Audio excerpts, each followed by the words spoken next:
7 নম্বর আয়াতে আল্লাহ তাআলা বলেছেন, ফাসআলু আহলা যিকরি ইন কুনতুম লা তা'লামুন। যদি তোমরা না জানো তাহলে যারা জ্ঞানী তাদেরকে জিজ্ঞেস করে জেনে নাও। ইমাম সাদি রহিমাহুল্লাহ বলেন, এই আয়াতের মাধ্যমে দুটি বিষয়ে স্পষ্ট নিষেধাজ্ঞা করা হয়েছে। এক, মূর্খ লোকদের কাছে কোনোভাবেই দিনের কোনো বিষয়ে জানতে চাওয়া যাবে না। আর 2 নম্বর যেটা, সেটা হলো মূর্খদের জন্য উচিত নয় আলিম সেজে লোকজনকে ভুলভাল জ্ঞান দেওয়া।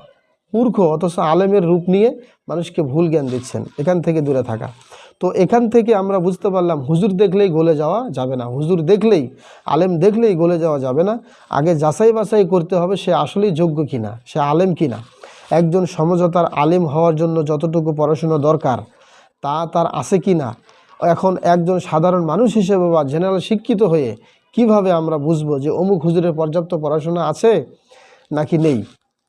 আসলে মানুষের শিক্ষা দীক্ষা ও তার চালচলন ও আচরণের মধ্যেই আসল জিনিসটা ফুটে ওঠে।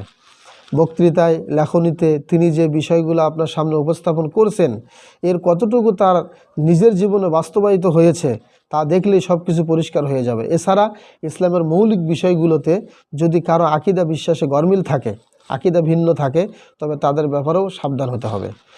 সর্বশেষ একইভাবে যেসব লোকজন 2 কলম পড়েই 6 কলম লিখতে বসে যান তাদেরও সাবধান হতে হবে। ওহির জ্ঞান এত সস্তা নয় যে স্বাদ জাগলেই কথা বলা শুরু করে দিবেন।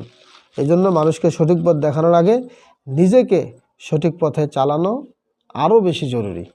এ বিষয়ে শেখ সাদি তাফসির এই বিষয়ে আপনারা দেখতে পারবেন 519 নম্বর পৃষ্ঠায় সুন্দরভাবে বলা হয়েছে। তাই আসুন আমরা যেন জ্ঞানীদের থেকে জানি, মূর্খদের থেকে যেন কোনো প্রশ্ন জিজ্ঞাসা না করে আল্লাহ পাক বোঝার আমল করার তৌফিক দান করুক। আসসালামু আলাইকুম ওয়া রাহমাতুল্লাহি ওয়া বারাকাতুহু।